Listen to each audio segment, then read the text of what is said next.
Hi guys, welcome back to my channel. So I've been trying to make a video for from Monday, so it's been like 3-4 days trying to make a video, but I haven't had time. So today I'm going to make a car video. I thought it would be my first car video, but it's actually my second car video.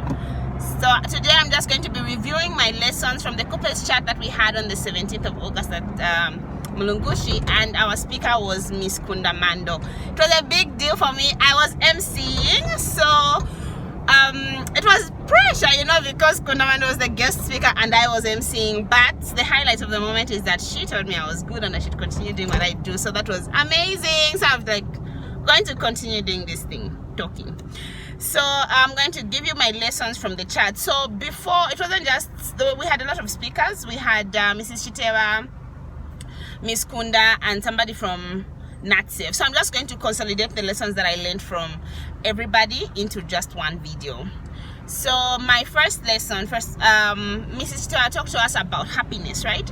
And she talked about how most of the times you wait for the moments to be perfect, or thinking like I'm going to be happy when something happens, but we should be able to live in the moment. Be happy in any moment that you're in. Like now, I'm in this car. I'm very happy that I get to go to work in this car. Just be happy with whatever with wherever you are. Be in the moment, be present. Don't think like sometimes you can be at school, right, and you're just thinking like, so after school I'm going to eat shima shani, but just think of what you're doing then and then find happiness in that. So happiness is now. Then the other thing that we learned was also networking. This I learned from Miss Norina. She also talked to us about surrounding yourself with people who are valuable and who have similar values to the values that you have. And that's something that we usually talk about. So with her, she's surrounded herself with people who have similar values to her, and it's easy for her to most of the speakers who come or people who just attend the chat are people who have almost equal value, if you can equate it like that. But then there are people who can also input knowledge into us, the girls who are part of her organization.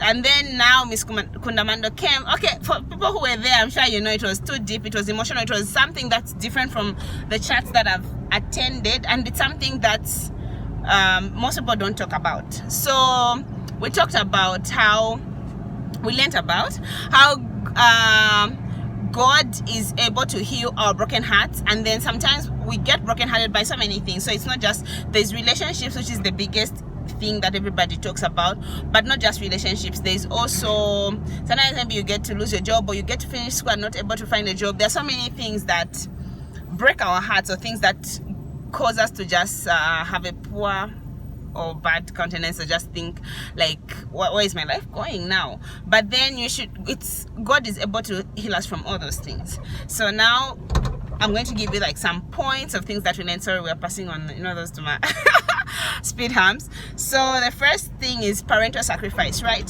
So our parents, each and every one of our parents, sacrificed a lot for us. Not just our parents, but also our guardians or whoever raised us. They sacrificed a lot for us. And sometimes you might think like maybe they were bad, or there's certain grudges that you hold, but then it doesn't take away the fact that our parents sacrificed a lot for us. And we encourage, sometimes when you do certain things, you just think like, okay, if not for me, let me at least do it for my parents. Yeah, so we should just be aware that our parents sacrificed a lot for us, and no matter what we feel now that we are older, whether we feel like they were bad parents or good parents or anything, we should just remember that our parents have sacrificed a lot for us. Then the other thing that we learned is that in anything that you're going through, or anything that you do, or if you're doing something that you don't like, you are the only person who's responsible for your life, and you are the key to that change. So it starts with you. Any change that you're going to have in your life, it starts with you. Then the third thing is that you should make a move. And there's certain times when there's so many doors that may be opening, and so many opportunities that are around us that we may not be able to see or access, because we are just settled in one place and not really thinking about bettering ourselves. So one of the moves that you can make that she talked about is furthering your education, or just getting things done. So make a move, and then sometimes if you do those things, you'll be able to see the opportunities that are around you. Then the other thing that we learned is don't get too comfortable. So with now, you see how the world has kind of changed, in that the standard, word of God is supposed to be a standard for our lives, right? But then because the word has brought in all these things that are kind of acceptable, or you feel like when you're doing it, you be like, everybody is doing it, but then you should be able to don't get too comfortable in doing things that you know are wrong, or things that you know are not valuable to you, things that are not consistent with your values, because everybody else is doing it. So don't get too comfortable with that. Then just stick to the word of God and keep maintaining the word of God as a standard for your life. And the only way you're going to know what the word of God says is by reading it and studying it often, and surrounding yourself with people who you can able to discuss the word of God with. Then the other thing, which I also talked about earlier today, is that the beginning of knowledge is the fear of the Lord is the beginning of knowledge. So sometimes there's knowledge that we get from books and everything, but it can't be compared to the knowledge that you get when you fear the Lord and when you are in a relationship with God. So there's a certain time somebody was even saying, like, there's certain people, they have got like knowledge, they have factual knowledge on a lot of things, and you get to wonder some of the things that they do, like the foolish decisions that they make, and that's because they don't involve God in their life. So you can never be too smart for God. So you still need God, no matter how much you study, no matter how much you read. As much as all these things are important, for you to be able to apply those things in a wise way, you need God.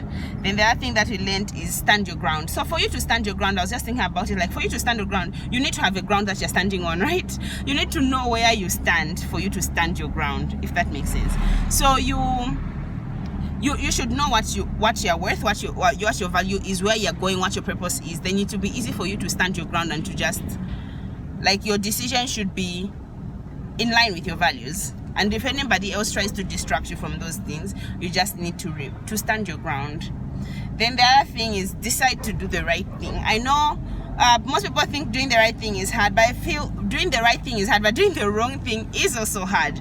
So when you're about to do anything, just think like, what does the future hold if I do these things? Most people believe like the laws that God has set for us, right? They believe they are laws, like God is trying to punish us.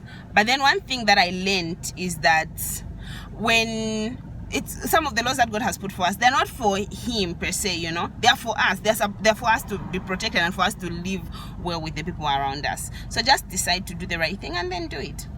Then the last thing is that you have got all the time. Okay, when you decide to do the right thing, get busy, right? Get busy and don't get distracted. When you're busy, it's easy not to get distracted. So how do you get busy? So getting busy doesn't mean you should just be moving around, but just know what you want, and then when you know what you want, you get to be busy. Because if it's like me, I want to be a scientist, I need to read research articles, and that takes a long time. Believe me, that takes a long time. But other than that, I like talking. I have a YouTube channel, so I also need to read books, I need to listen to people, I need to pay attention, I need to attend meetings, I need to form networks. So you'll be busy doing that, and then it's easy to not get distracted into doing the wrong thing. But if you've just got time, like you've got all the time in the world, then it's easy to just get distracted into doing the wrong thing. So yes, that's what I learned at the chat. I hope you guys have picked at least even one thing from this review of the chat. Thank you so much for watching. Remember to subscribe to my channel and follow me on Twitter, Instagram, Facebook. Thank you so much for watching. Remember to subscribe and like and share the video. Thank you. Bye.